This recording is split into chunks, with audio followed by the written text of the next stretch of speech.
Hey y'all, let's get a read on the vibe. I'm about to make dinner and I do not know what the plan is yet, but we have lots of vegetables.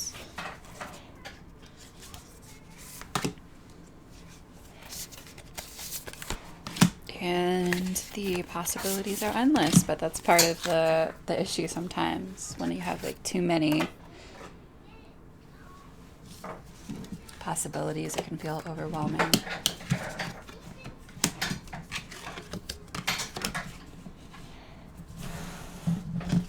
Okay, messages.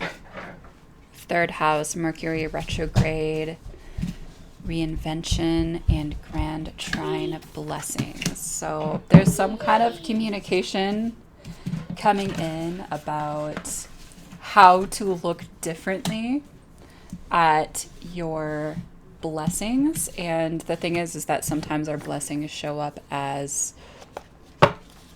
issues or things that we should hide about ourselves.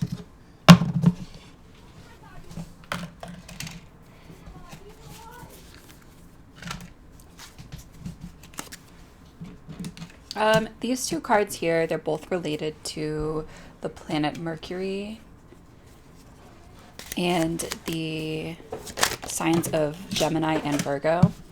Whoop. So that might speak to you potentially. These cards love to slide around, but they are so helpful. The bear and the birds. All right, so something about being a strong leader, being a leader in general, like the awareness of something to do with being a fierce and strong leader. It could be of the self. It is probably related to a community of some kind. Birds are also quite related to messages. And there's something here about whenever you are taking on a new leadership role in your community and you're receiving all of these messages from the people in the community. Maybe you are helping them, maybe you are getting feedback from them. And that feedback can be quite chaotic, and not letting that throw you off your game. So you do want to be open and receptive to the messages that are coming through, but at the same time, not letting that pull you out of your high priestess energy of knowing who you are, the right use of your power, and all of those things. So this message is really speaking a lot about balance as you're sort of calibrating or allowing the ideas you have about your gifts or your blessings or your wounds to be redefined.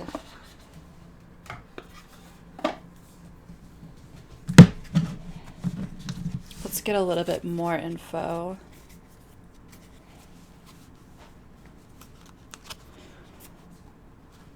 On what has been in the way of this, because this feels significant. This feels like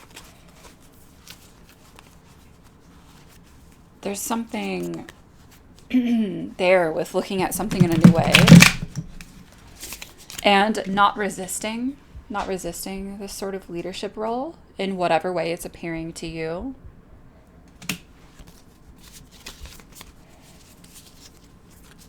And sometimes there's a bit of guilt in accepting any blessings or gifts that you might have, which is not needed. That's always something that's holding us back. And not only that, but sometimes I can phrase it a different way. Okay, the card that came out is not one that I can show you on YouTube. So we'll cover her up for a little bit here. And it's all about letting your emotions flood through and carry you in any situation. I think that for some of us, we have a lot of our gifts are related to sensitivities that we have.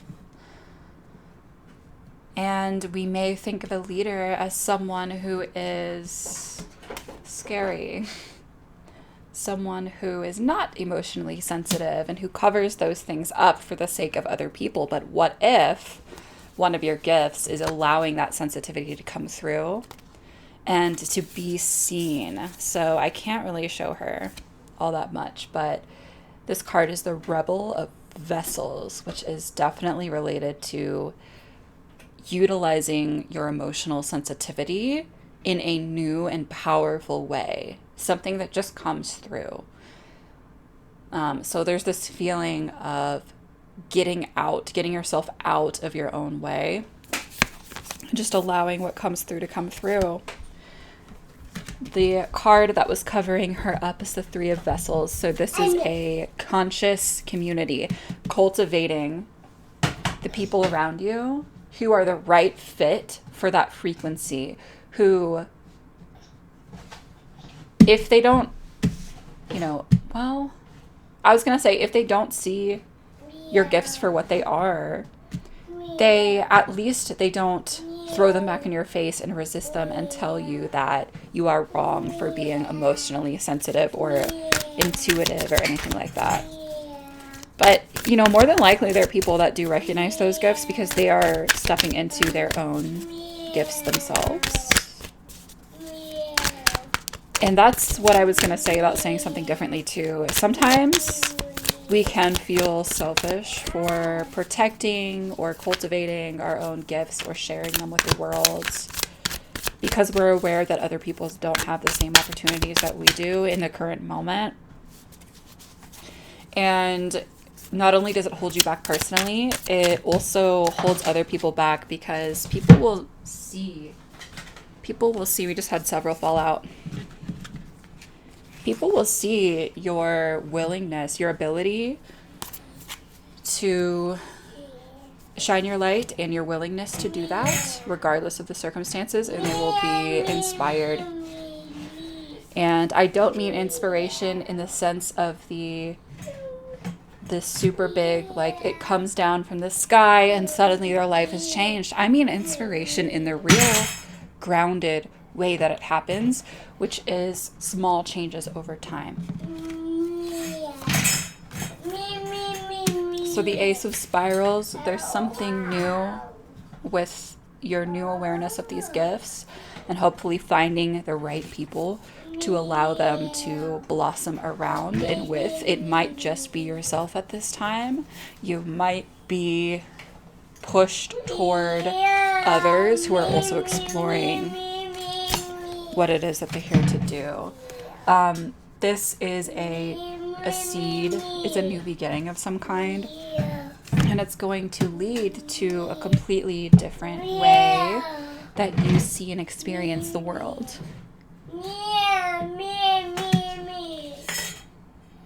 There will be challenges. There will be opportunities to use your gifts to defend something that is worth defending. This woman here is using these brass knuckles as sort of like a balloon to get her to another place. She has a baby inside of her and she's also carrying something. So there's something about and do you see the lightness of which she's floating? So she is very strategically carrying her gifts, her weapons with her lessons from the past, and everything that she is protecting, carrying it with her in a way that's not letting it weigh her down. So it's not like you're leaving everything behind.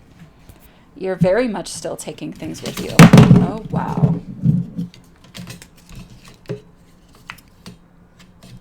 I kind of have the jankiest setup in the world, but it works really well for me right now.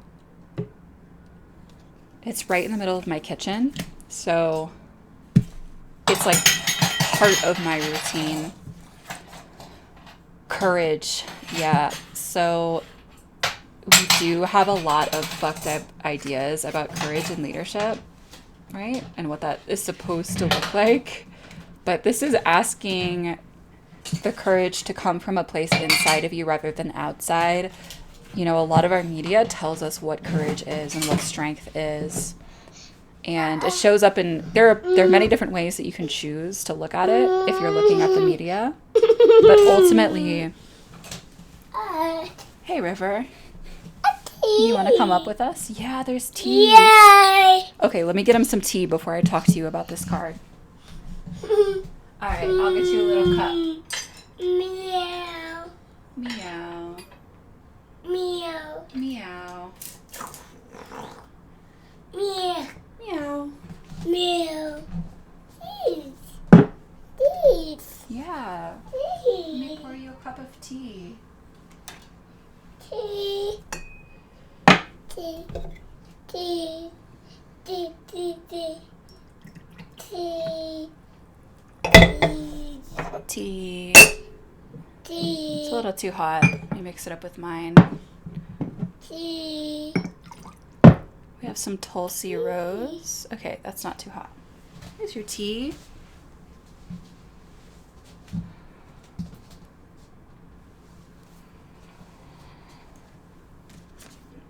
Okay, so let's get back at this before we sign off. This is courage that is coming from the heart or the root. It's coming from the body anyway, and it's coming from this awareness that we are interconnected with all that is. The mushrooms down here, the soil, the trees, there are spirits up here in these trees all around them. They are also, these two people are deeply connected and seem to be very courageous in the way that they are accepting of their connection to each other and everything that is around them. So what's being asked of you, me, we, he, she, they, right now is to tap into this and to let your gifts, any messages, let that emotional sensitivity guide you and be a gift, because so many people, y'all know this, so many people are still cut off from their body, from their intuition, from their emotions, and they see it as a weakness, and that couldn't be farther from the truth. So I hope that this was a good time. Thank you for coming and hanging out with me. I hope you're doing well. I hope that you are drinking water, eating food, treating yourself right, not talking down to yourself, and all of those things. And I'll see you again really soon. Bye.